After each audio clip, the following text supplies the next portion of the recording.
Hello everyone, welcome back to my channel. Before we start, I just want to wish everyone a very safe quarantine at home with your loved ones. I know it's a very uncertain and chaotic time, but the best thing we can do right now is to just stay put and spread love, light, and kindness. So I am praying for all of us, I'm praying for the world, and I hope that we can get back to our normal life very soon. In today's video, I want to talk about how we can improve our romantic relationship. So I'm going to talk about 10 things that we can implement today in order to have stronger bonds with those that we love. Okay, at number 1, we have an attitude of servitude. This is a switch that we can make in all aspects of our life. It doesn't just need to be our relationships. We can implement this at work. We can implement this in our business, with our family, in our friendships. When we focus on giving, we are that much more in the vibration of love. Love is all about give and take.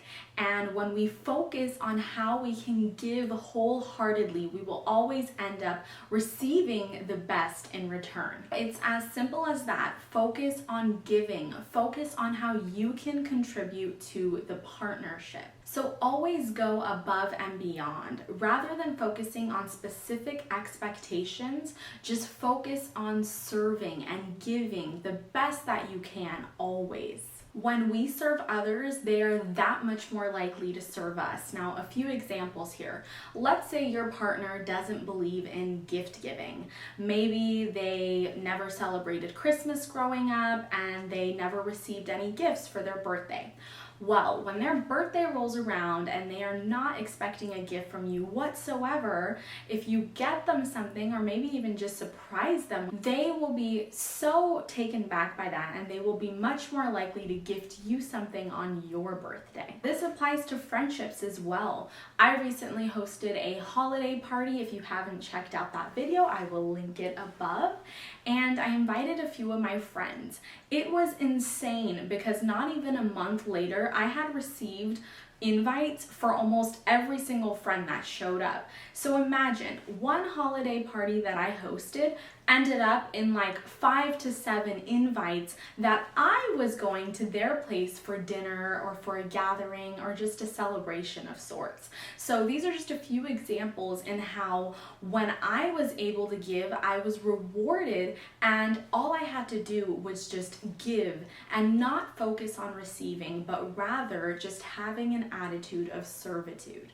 At number 2, we have honesty and vulnerability about your feelings. This is one of those character traits that tends to get refined with age. Just think about it. Back when we were in middle school or even grade school, a lot of us had crushes, right? But it wasn't until later in life, maybe in high school or college, that we actually gained the courage and the strength to ask people out that we were interested in. So this is very similar in our relationships. When we're young, we are more reserved. It's harder for us to speak from the heart and express our true emotions. Remember that love means putting your ego down and wearing your heart on your sleeve. As frightening as it may seem, actually, the more we put our walls up and the more that we're fearful of rejection, the more that we're always going to be closed off to new experiences, to opportunities for love. In today's society, a lot of people glamorize having a wall built up. And the truth is, having a wall built up prevents us from experiencing love, from getting out of our comfort zone. Having a wall up is not something to be proud of, and actually it can be very destructive. It can cause self-isolation, it can cause depression, and it's overall going to prevent us from living our best lives. We restrict the flow of good energy when we have our wall built up. We pass up the opportunity to fall in love with amazing people. Anytime we fall in love, there's a risk of heartbreak, of rejection, of deceit, but that alone shouldn't prevent us from trying again. Think about it. It's like not going to college because you fear you might fail one in dozens of classes. It's not a logical approach, and it doesn't get us very far. We must be vulnerable and honest in love in order for us to grow and understand one another. Some of my specific tips for being honest and vulnerable with your partner is resolving issues immediately as soon as they come up. Now, when I was young, I was very guilty of pulling the passive card. I would get really quiet, maybe I would stop responding. I would just retreat into myself and become very closed off and blocked off from my loved one. I would hope that my partner would figure it out and approach me once they were ready. But the truth is, nobody can read our mind, and it's up to us to convey our emotions and feelings. You shouldn't put that pressure on your partner to figure out your every emotion. You should be mature enough to express that to them in a calm and logical manner. If you don't feel good about something your partner said or did, just tell them. It's not that difficult. Help them understand you, and that will definitely make your guys' bond so much stronger. Another tip I have is just both of you guys coming together and agreeing to have an open dialogue. This could be a weekly check-in, or maybe just an agreement that anytime something feels off or emotions are not really positive, it's a way for you guys to talk about it without having that pressure of right now is not the right time. If you guys just have a mutual agreement that you'll talk about things when you feel them, then both of you guys will feel so much better when something does come up. Men, you have to participate too. This isn't just the ladies. I've found that a lot of men tend to suppress their emotions and bottle everything up, and in a healthy relationship, you need both partners being able to express their emotions and communicate effectively. Another tip that I have is being proactive rather than reactive. So that just means talking about things in a time-sensitive manner. Think about it. When your dog does something wrong, let's say they go to the bathroom inside the house, you're going to have that conversation with them right then and there. You're not going to wait the next day or the next week to bring it up. You really want to talk about it right in that instance. So one of my personal stories, back a while ago when I was coming to my boyfriend's apartment for one of the very first times, we were on the phone and I was telling him I was on my way, and he was giving me instructions about where to park. First off, his instructions were not straightforward at all. They were quite confusing, and in the past I would have just kind of hung up, got there, figured it out, and been slightly annoyed about it and reacted passively. But instead I just told him, hey, when I show up, I'm gonna give you a ring, come down and we can both park my car together. So this is a perfect example of me being proactive. Rather than letting this one instance just kind of turn me off for the night and maybe get in my feelings or retreat, I was just effective in communicating that, hey, I'd rather you help me out, figure out where to park my car than to get upset about this maybe in the future. This is really important because we've all been in a situation when a lot of small annoyances turn into a big, full-blown out fight just because we weren't able to address those issues in the right way at the right time when they occurred. Okay, at number 3, we have treat the bond like the beginning, aka honeymoon stage. There is no reason for two people to fall out of love or to get comfortable with each other or to ever step out of the exciting honeymoon phase. The key here is continue doing those small things you used to do for your loved one in the beginning when you were trying to win them over. Examples of this can be planning a date night, writing love poems, showing up unexpectedly with flowers. It can be so many things. It can be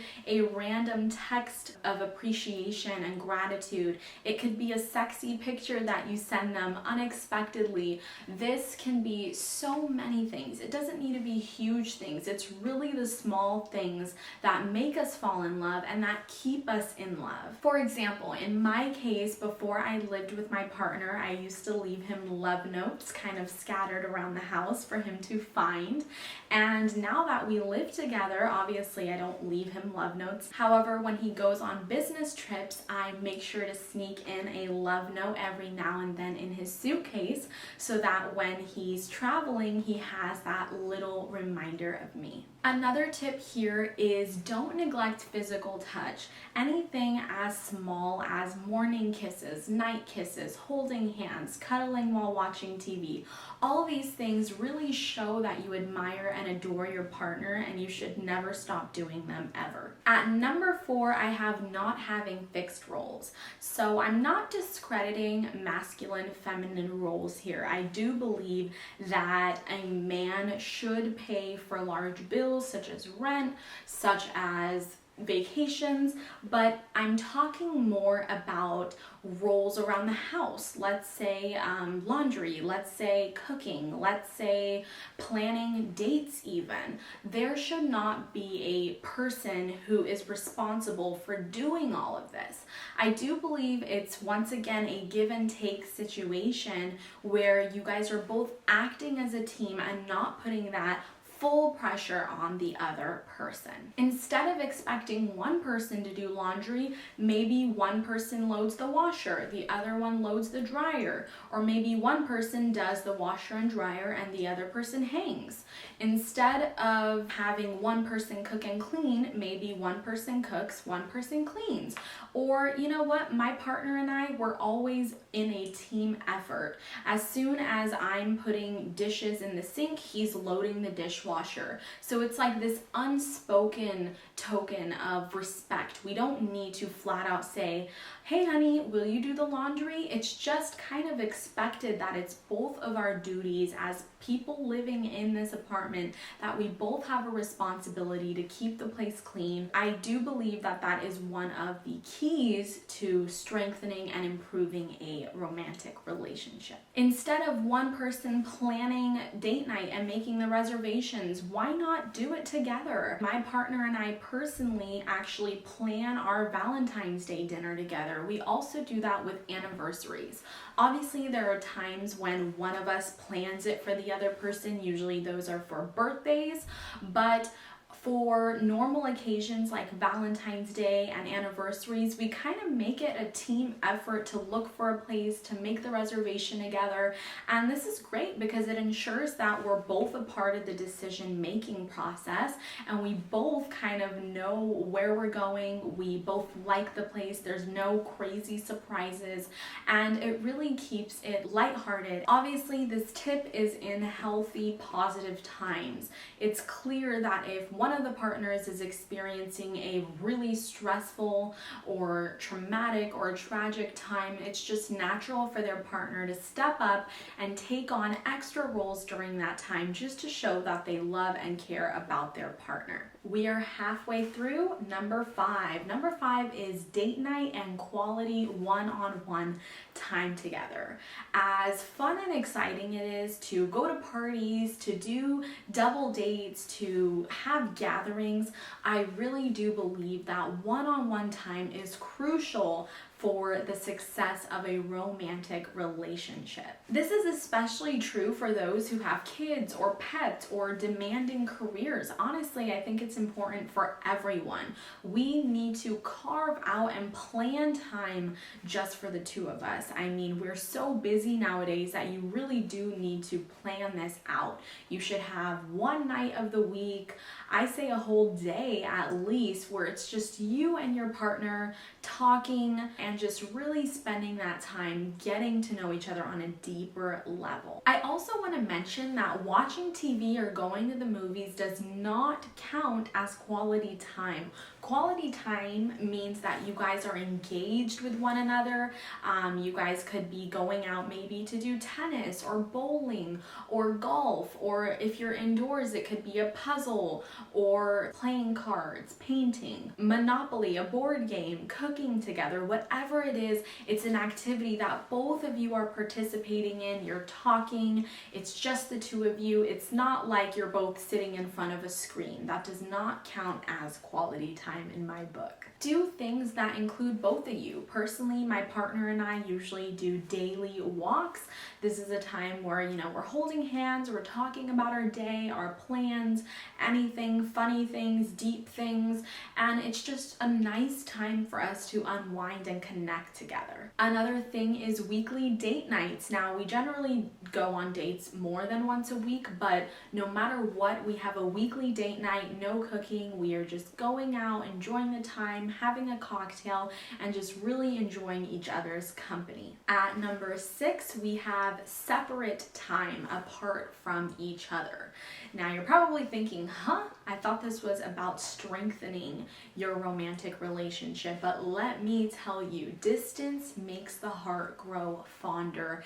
It is a known fact that if we spend 24 hours of every day with someone, we are going to run ourselves mad. We are going to want an escape.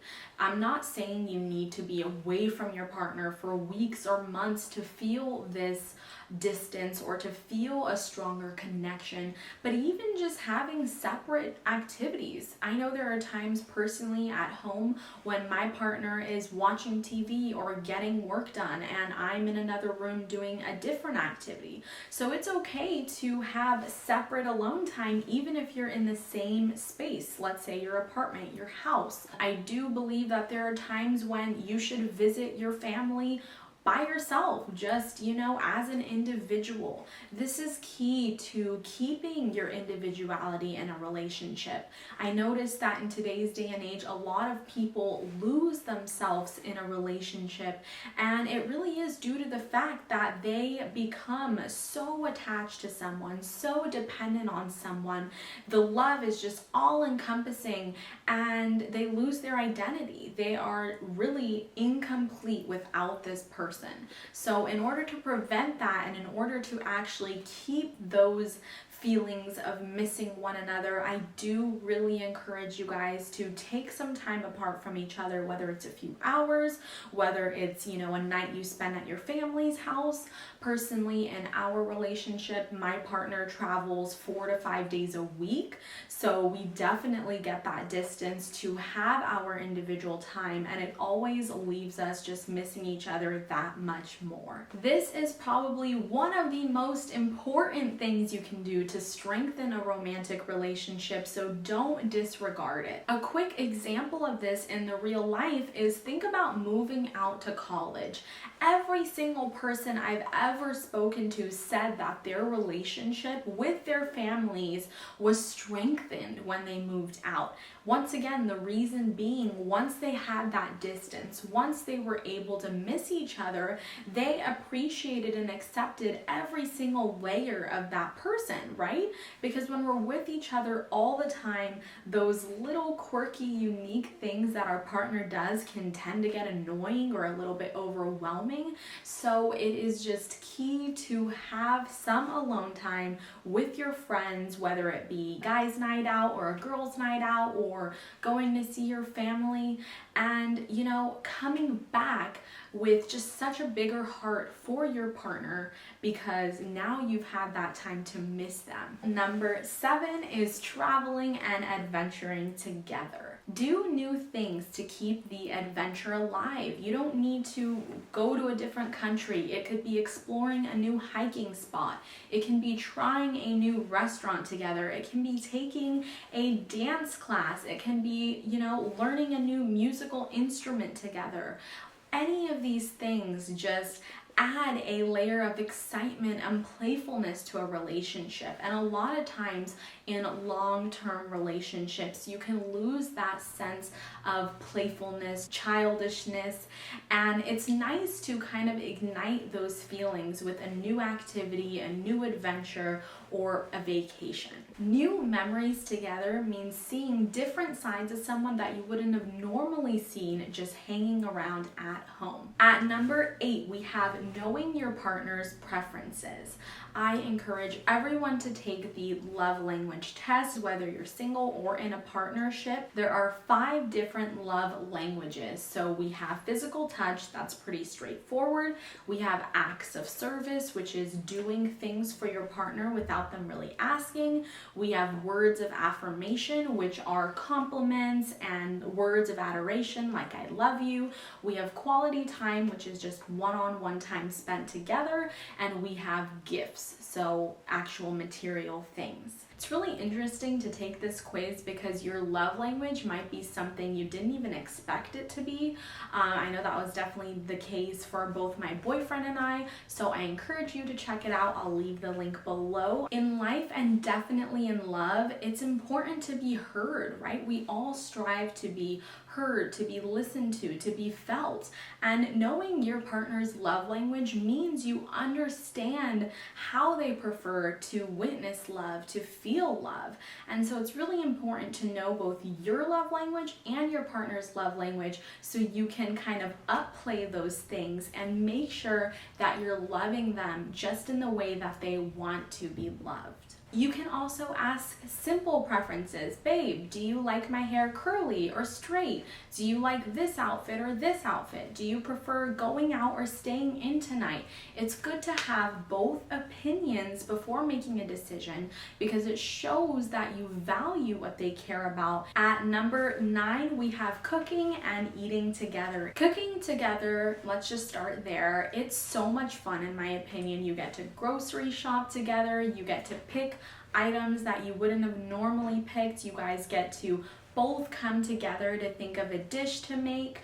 I really like making dishes from my partner's cultural background, getting to know his roots better, and vice versa. I love putting him onto dishes from my background for him to get to know kind of my traditional food better. I think it's such a great way to connect with someone, to get to know them better. According to research, eating together has been scientifically proven to improve and strengthen bonds. Not only does it have a positive effect on our mental health, but it even is known to reduce stress. I will leave a link down below for some research about eating together and how it actually improves your love life. As much as you can, plan to eat together. My partner usually comes home back from his business trips on Thursday, so I just make it an effort to say no to any other plans on Thursdays.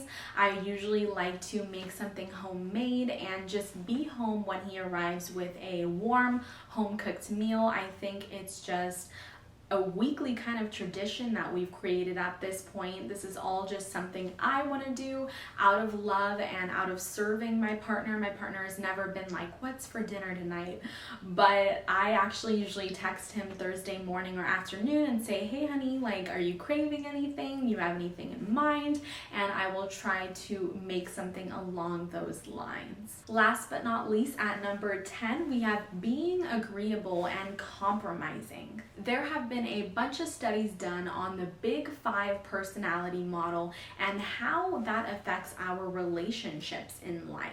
I encourage you guys to do your own research if you're into psychology, if you're into character traits and how they allow us to develop in our life, in our love, in our business. I'm going to be reading a quote from a personality psychologist. In 2010, published a study of 20,000 couples in 3 countries, Australia, England, and Germany, and they found that high agreeableness and conscientiousness in self or spouse were associated with marital satisfaction. So they basically found that higher levels of agreeability meant those people were more satisfied in their marriages. Furthermore, in an article titled Big 5 Relationships said that those that are high in agreeableness are empathetic, friendly, and optimistic. In addition, agreeableness is important in relationships because teamwork and cooperation are vital in group functioning. So what's this all got to do with romantic relationships? Well, basically, the more agreeable we are in just saying yes, going with the flow, being easygoing, the more we tend to have satisfaction and just fulfillment from our romantic relationships.